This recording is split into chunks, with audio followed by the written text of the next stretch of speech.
Hello everybody and welcome back to my YouTube channel. Today I'm going to be showing you how to make an agua de sandia. All you need is some watermelon, a half jar of water, and some sugar. First, I start off by sweetening up the water. That gives it the best flavor. Make sure you add as much sugar as you like. If you don't like too much sugar, make sure you add a little bit. Stir up the water and make sure you taste the water before you do the next step.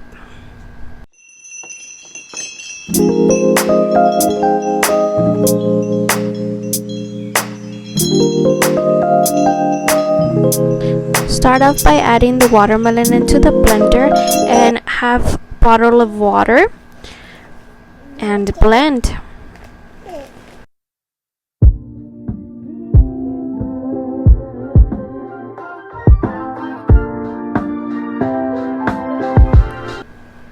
So now we just need to strain what we blended.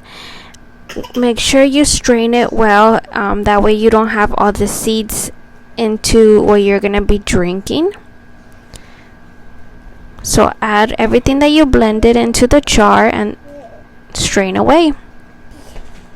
After doing this step, add it in the freezer for about less than 30 minutes and then you can give it a try. And I hope you enjoy.